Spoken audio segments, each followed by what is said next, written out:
김학성 교수님, 네. 우리가 8월 15일 날 혁명을 하려고 하잖아요. 예. 이 혁명을 하는데 5.16식 혁명을 하고 4.19식 혁명을 한다 이거야. 예. 하는데 이거는 헌법 위반이요, 아니요? 헌법에서 보장된 국민의 권리를 행사해서 하는 거기 때문에 헌법 위반의 문제가 나타날 수 없습니다. 그러면 헌법 전문을 다시 한번 좀 소개 한번 해주세요. 헌법 전문. 우리 헌법 전문을 보면 불의에 항거한 4.19 민주이념을 계승하고 그랬잖아요. 저 말은 불의에 항거했다라고 하는 것은 4.19의 이념이지만 첫 번째 우리가 이해해야 될 것은 대한민국 국민들은 불의에 항거할 줄 알아야 된다. 네, 그것이 첫 번째고요. 두 번째는 불의에 항거했던 4.19의 정신을 본받아서 대한민국 헌정 질서가 근본적으로 무너질 때에는 침묵하지 말고 주저하지 말고 외면하지 말고 나라를 세우기 위해서 적극 나서라는 헌법의 명령이라고 생각합니다. 헌법학자 제1호가 8월 15일 날 우리 국민혁명은 이거는 합법적이라고 말하는데 누가 떠들어? 그래 안 그래요? 자, 그 다음에 우리 신혜식 대표님, 이 마이크, 이 정치인들이 다 내가 볼 때는 야당 여당 다 쓰레기로 보여.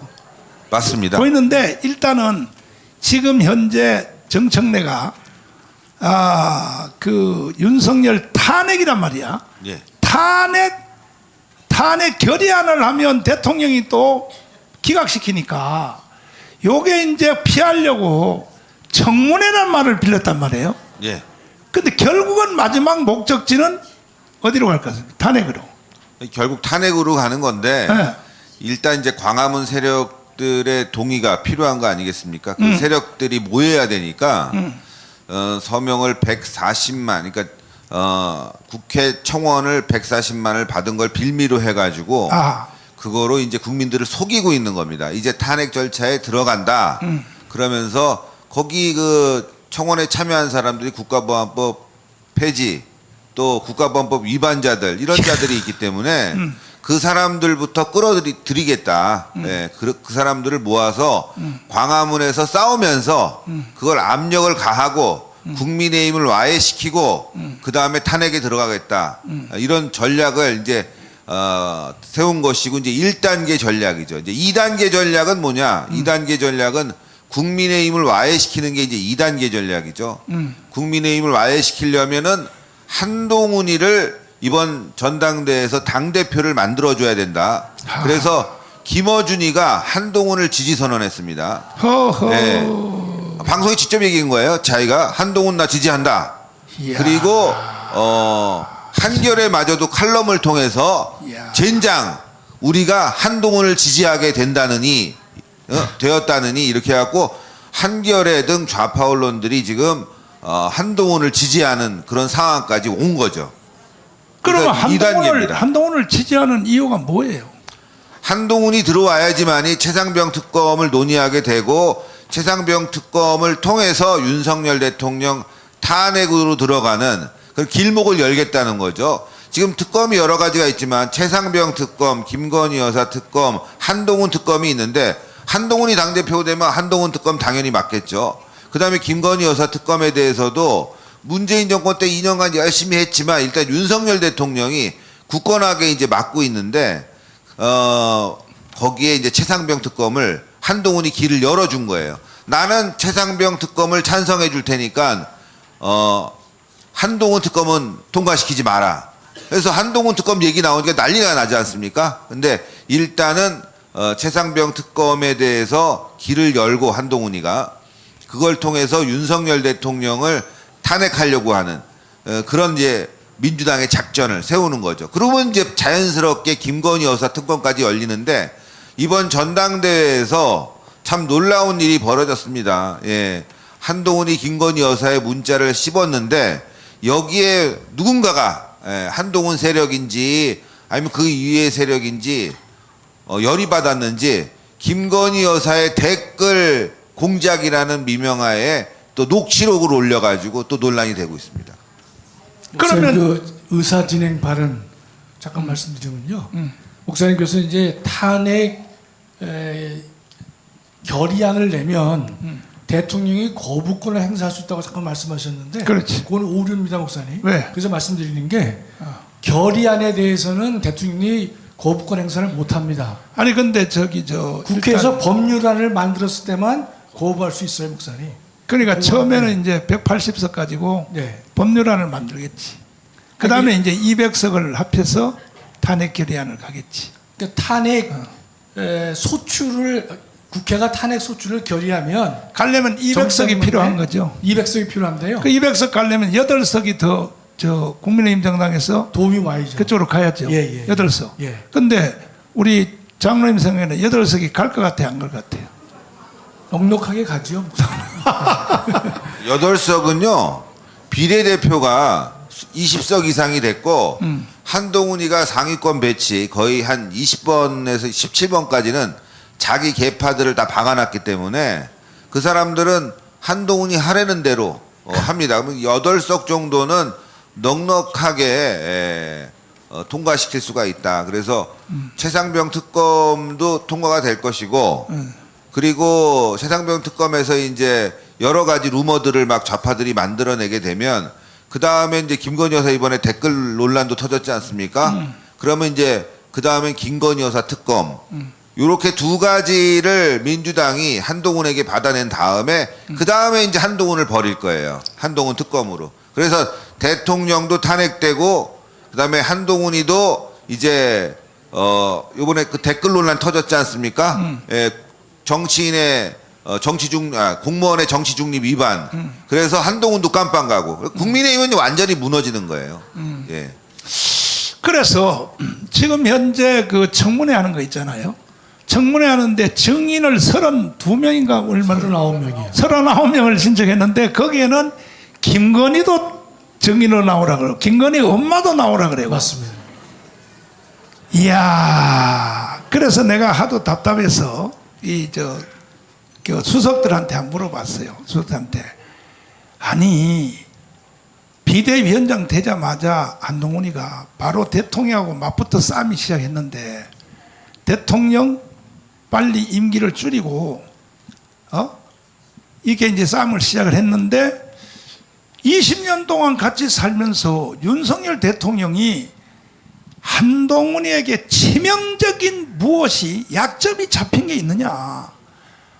안 그러면 어떻게 일개 비대위원장이 대통령하고 맞붙어 싸우느냐?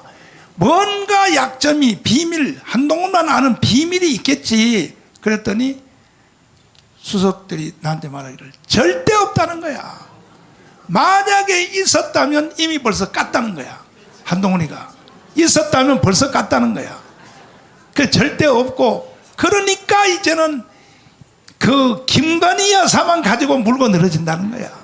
김건희 여사만 가지고 물고 늘어진다 그러는데 결국은 우리 김학성 교수님 네.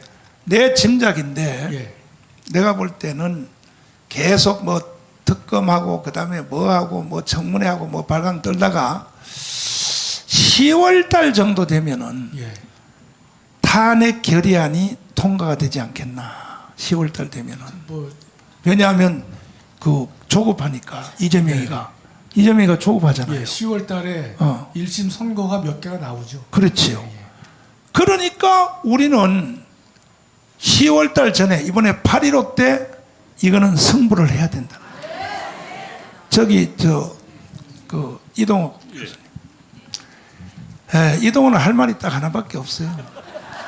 이 모든 대한민국에 돌아가는 건 북한 지시지 맞지? 맞습니다. 맞아. 예, 지금도 간첩단이 여러 간첩단이 활동하고 있을 겁니다.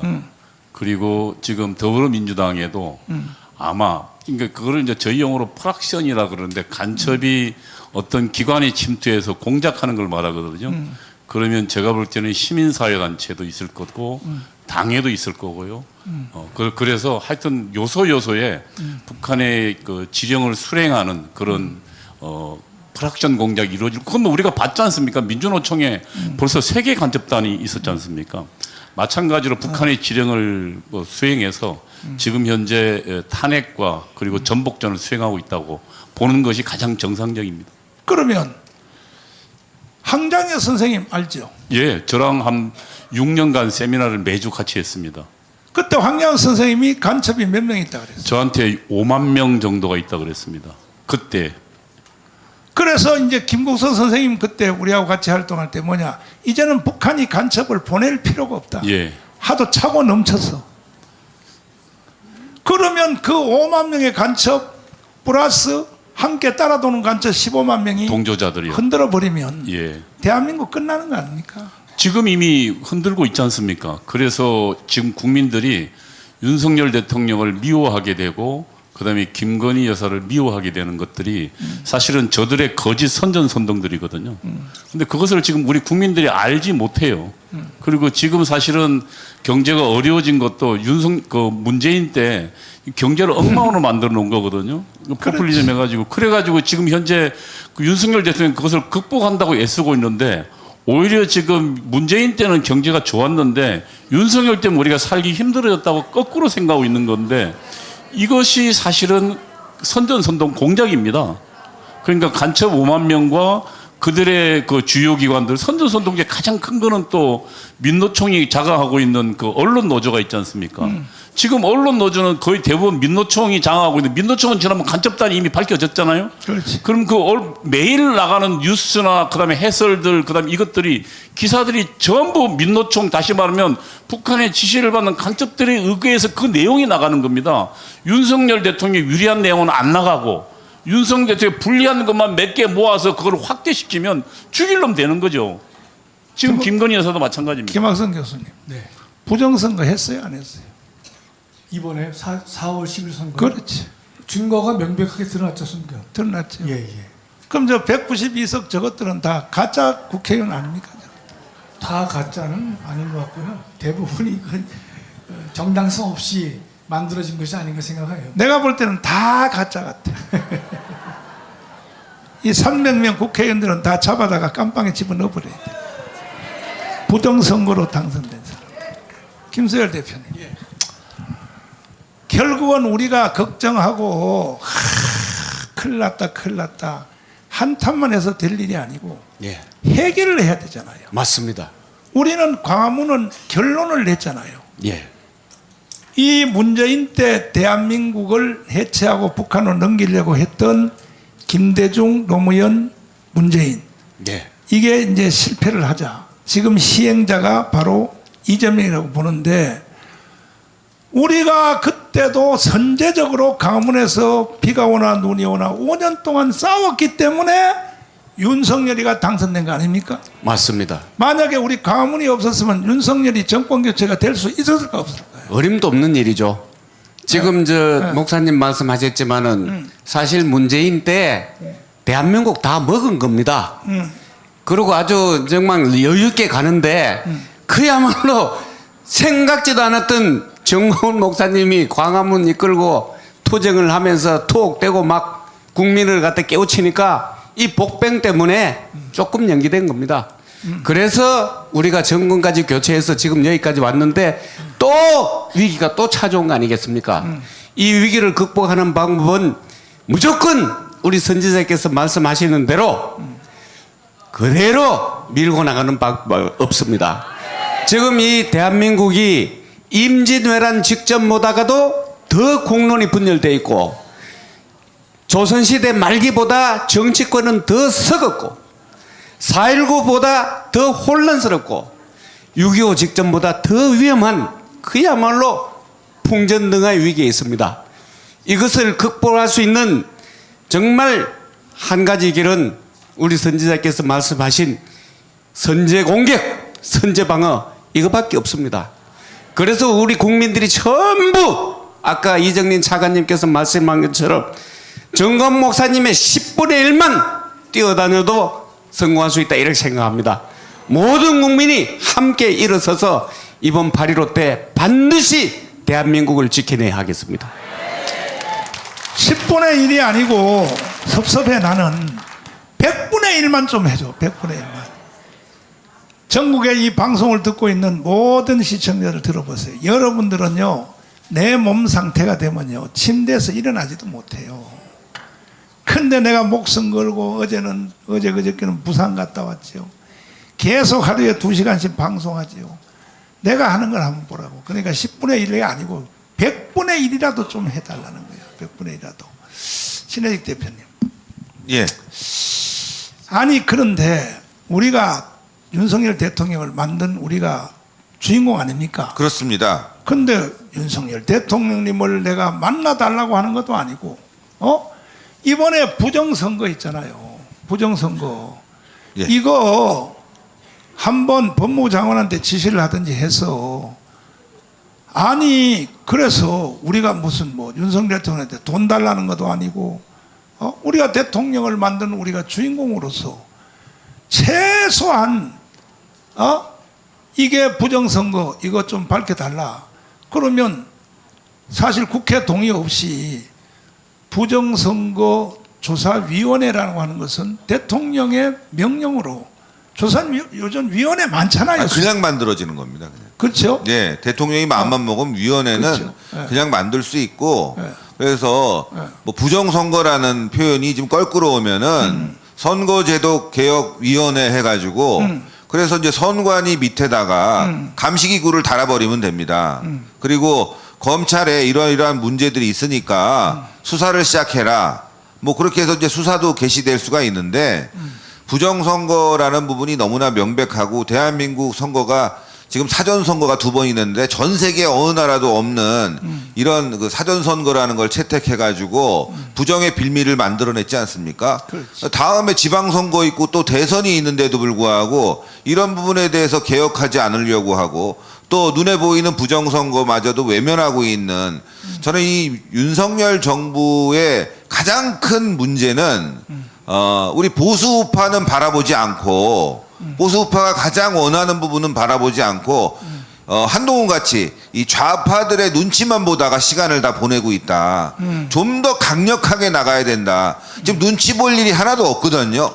죄다 눈치를 보고 있습니다. 언론 눈치 보고 좌파 눈치 보고 이러다가 시간 다 가고 있는데 지금 대한민국은 거의 이제 위기가 아니라 적화 상태에 들어갔지 않습니까? 다음 대선마저도 이렇게 부정선거로 지게 된다면 희망이 없는데 윤석열 대통령이 지금 뭘 하고 있는지 우리가 그다음 윤석열 대통령에 대해서 엄청나게 응원하고 지지하고 성원해줬고 그걸 통해서 정권이 들어섰고 우리가 원하는 거 이재명 깜빡 놀아 문재인 깜빡 놀아 그다음에 대한민국 종북 주사파들 다 때려잡아라 이런 발언했는데 말로는 하고 있지만 행동으로 실천으로 하나 보이지 않고 그리고 이번 비대위도 사실상 누구 때문에 들어오게 됐겠습니까?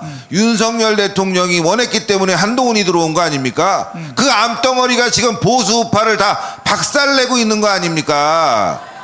저는 목사님께서 윤석열 대통령을 지지하고 사랑하고 성원하는 거는 너무너무 잘 알고 있지만 솔직히 무너질까봐 이 정권이 무너질까봐 그 걱정에 불만이 있어도 여태까지 참아왔는데 지금 한동훈 하는 꼬라지라든가 국민의힘이 하는 꼬라지라든가 정부가 하는 꼬라지를 보고 있으면 이건 더 이상 참을 수가 없다. 우리가 하루빨리 대안을 찾아가지고 그 길을 통해서 대한민국을 살리는 방법을 찾는 게 낫지 저 무능한 국민의힘을 바라보고 저 무능한 대통령실을 바라보고 있다가는 대한민국이 무너지게 생겼다. 그래서 우리가 8.15에 국민 저항을 시작해야 된다. 8.15에는요 이제 우리가 나가야 됩니다. 예. 더 이상 정권을 바라보고 국민의힘을 바라보다가는 대한민국 무너지게 생겼어요. 그래서 광화문에서 저자들이 모이기 전에 우리가 먼저 선수를 쳐서 대한민국을 지켜야 된다. 몸으로 싸워야 된다. 그거 아니겠습니까? 국회 108석 갖고 하는 일이 뭡니까 지금? 민주당의 폭주를 막을 수 있습니까? 탄핵을 막아낼 것 같아요. 한동훈 당대표 되면은 윤석열 탄핵은 이제 시작된 거라고 봅니다. 이제 그래서 국민의힘도 필요 없다. 우리는 이제 광화문으로 나가야 된다. 저는 그 말씀 드리겠습니다. 자, 윤석열 대통령의 연설문을 한번 들어보면 윤석열 대통령은 윤석열 대통령은요 속으로 내공이 꽉 찬 거는 사실이야.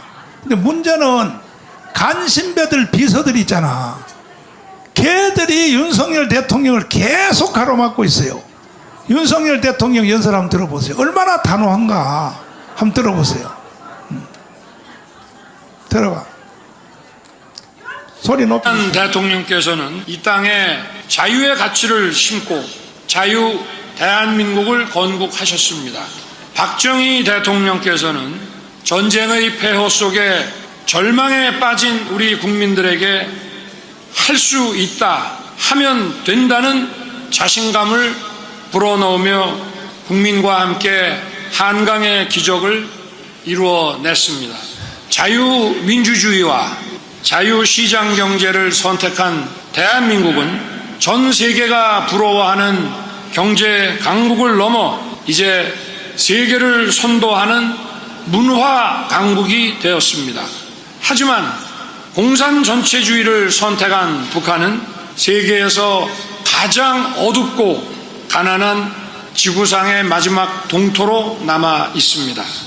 우리가 자유와 풍요를 누리는 지금도 북한에는 기본적 인권조차 박탈당한 채 굶주림에 고통받는 많은 동포들이 있습니다.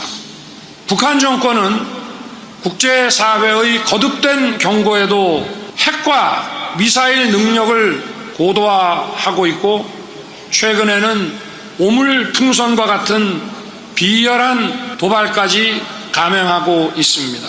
러시아와는 UN 안보리 결의를 정면으로 위배하는 조약까지 체결했습니다. 저와 우리 정부는 말이 아닌 힘으로 우리의 자유와 번영을 굳건히 지켜내겠습니다.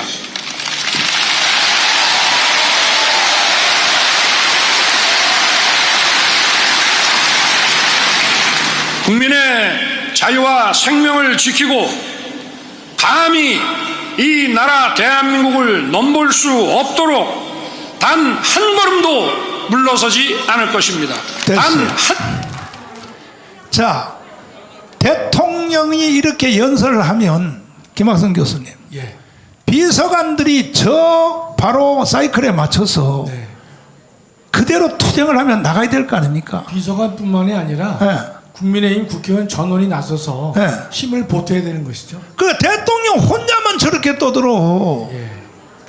완전히 왕따 시켜놓고. 네. 어? 제가 들은 얘기가 어디에 있는데 이거 네. 충격적인데 어. 윤석열 대통령은 지난 대선에 도와줬던 우리 애국 우파들을 모두 지금 대통령 비서실에서 잘 돌봐주고 있다. 필요한 인재들은 다 요소에서 잘 사용되고 있고 일자리를 찾아갔다. 이렇게 생각한답니다. 그 거짓 보고했네. 거짓 보고죠. 여기 여러분들 광화문에 나와서 우리가 싸우고 투쟁한 분들, 특히나 이 사랑제일교회 중심에 우리 뭐 변호사님들, 교수님들 어디 사회이사 자리라도 하나 들어간 게 있습니까? 아니 짜장면도 한 개 못 얻어. 짜장면은커녕 여기 자유총연맹 행사 있지 않습니까? 네. 초대장 받으셨어요? 안 받으셨죠? 초대장. 거기는 김수열 대표님은 무조건 가야 되는 자리예요. 그렇지. 대통령 옆으로. 맞아. 그런 것도 하나 제대로 안 챙기면서 이 새끼들이 무슨 다 지금 만족스럽게 있다고? 말도 안 되는 거고요. 지금 대통령실 반성해야 됩니다. 외곽에서는 말이죠. 매간 매직이 횡행하고 있다 이런 얘기까지 나오고 있어요. 다 8.15 때 다 쳐넣어야 돼. 지금 말입니다. 어제 네. 저들 좌파 집회하는 걸 보니까 네. 진짜 부럽더라고요. 왜 그러냐면 국회의원들, 최고위원 출마했던 사람 다 나오는데 우리 정건 목사님 할 때 누가 나옵니까 이거? 하하. 정말 기분 나쁩니다. 같이 뛰어도 지금 어려운데 이게 말이 됩니까? 그리고 걔네들이 집회할 때 그 자금 어디서 나오겠습니까? 다 대주고 도와주고 오히려 보태서 도와줍니다. 그런데 우리가 지금 2년 동안 광화문에서 나와가지고 얼마나 많이 싸웠습니까? 사랑제일교회 지금 건물 보세요. 지금 여러분들 이 천장 같은 데 보여주세요. 이거 언제 무너져도 이상하지 않을 정도로 헐었는데, 예?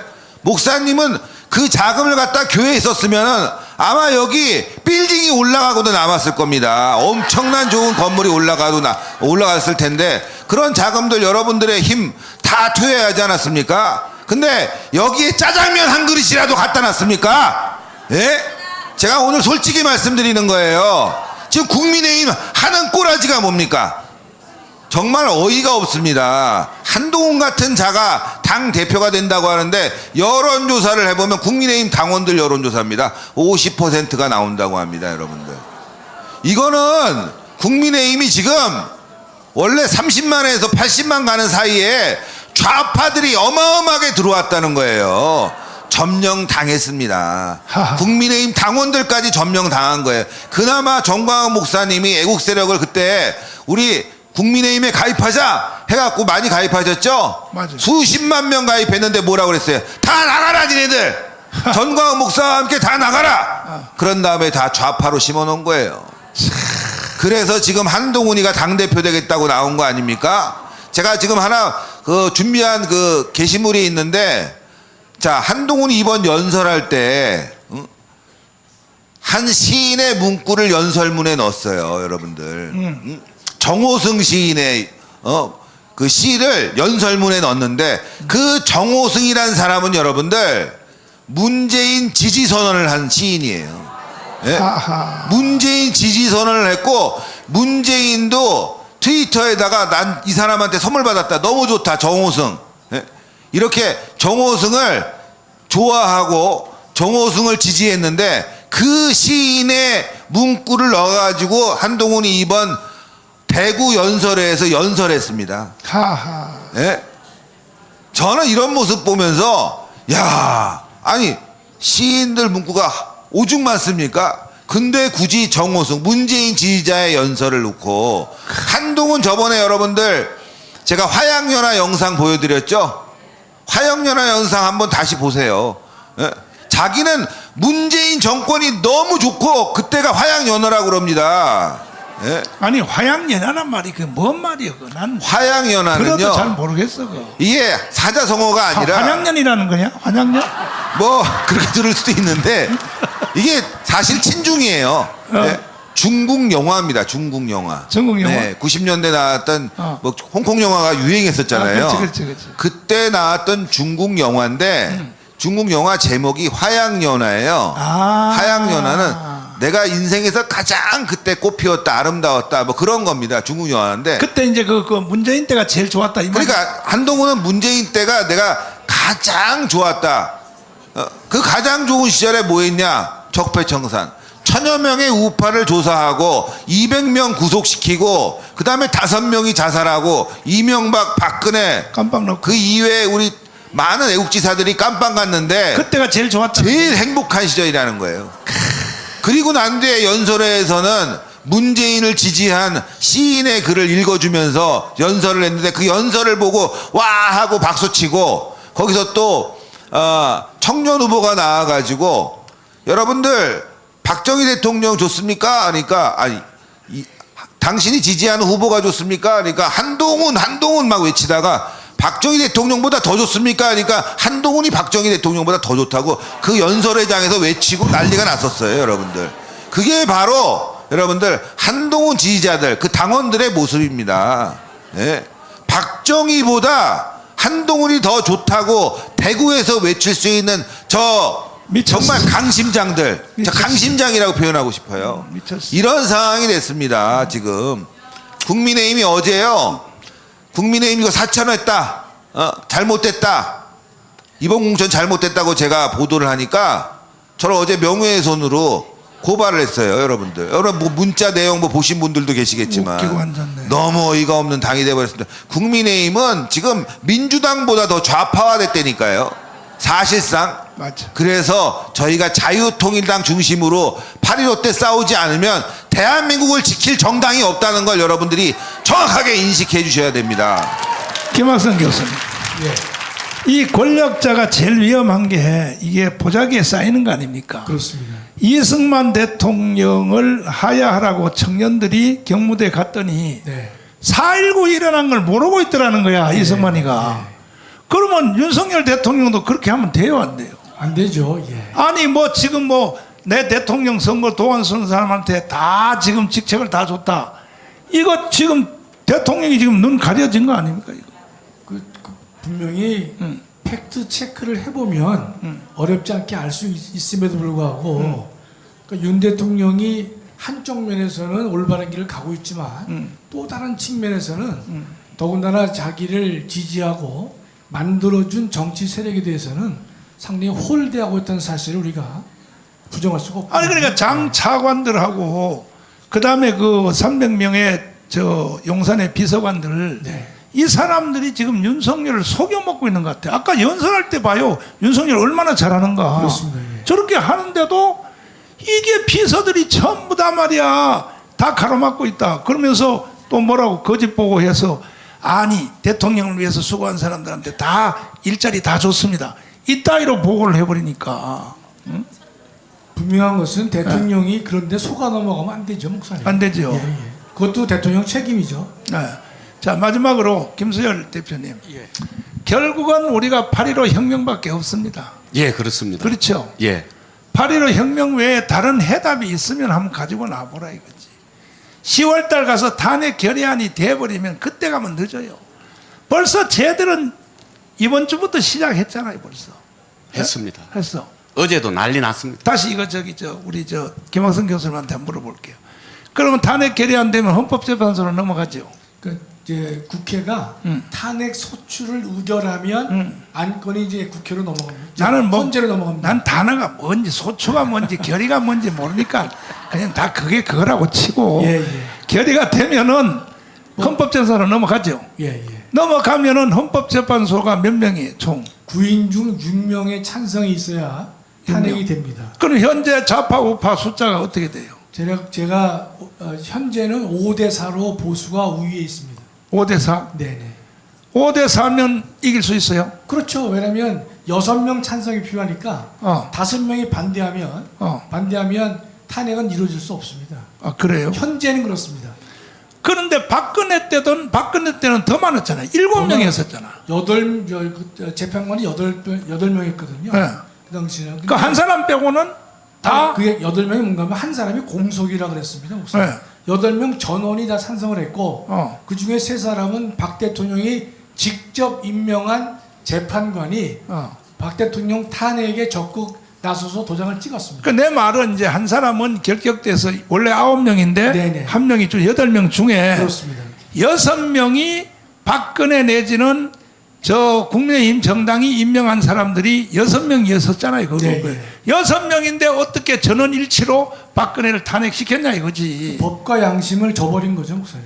그게 결국은 촛불시위한테 겁먹어가지고 그렇습니다. 촛불시위가 나오면 죽인다 이 새끼들 죽인다 하니까 요 짓을 지금 또 하려고 지금 쟤들이 박근혜 탄핵의 재미를 봤죠. 재기를 받지. 그래서 지금 함부로 대통령을 탄핵하려고 하는데 우리가 지금 라틴 아메리카와 대한민국을 비교해 보면 두 가지가 비슷한데요. 라틴 아메리카도 대부분 대통령제를 가지고 있고 두 번째로는 라틴 아메리카는 대통령을 탄핵시킨 경험이 있다는 점에서 우리와 유사점이 있습니다. 그러나 이 라틴 아메리카 다 망조가 들었는데 대한민국의 대통령을 탄핵하게 되면 대한민국은 반드시 망조가 될 것입니다. 자, 김서열 대표님. 예. 마지막으로 일어서서. 지금 국민 여러분 지킬 게 있을 때 딱 지키는 게 맞습니다. 이미 뺏긴 뒤에는 찾아오는데 우리 목사님 늘 얘기하지 않습니까? 100배 1000배 힘을 들어가야 됩니다. 아예 탄핵을 못하게 정신 바짝 차려야 하면 지난번에 촛불들이 박근혜 탄핵시킨 데 지겼듯이 선제 공격으로 1000만 명 이상이 광장에 나와서 택도 없다 이 자식들아 하면 저놈들이 탄핵 결의할 수 있습니까? 선제 공격으로 막아냅시다. 박수하겠습니다. 자, 축도하겠습니다. 지금은 우리 주 예수 그리스도의 무한하신 은혜와 하나님 아버지의 극진하신 사랑과 오늘까지 이끄신 보혜사 성령님의 놀라운 역사가 대한민국을 살려보려고 몸부림치는 우리 애국 국민들과 그리고 가문 세력과 또 이 예배에 참여한 모든 성도들을 위해 지금부터 영원토록 함께 계실지어다.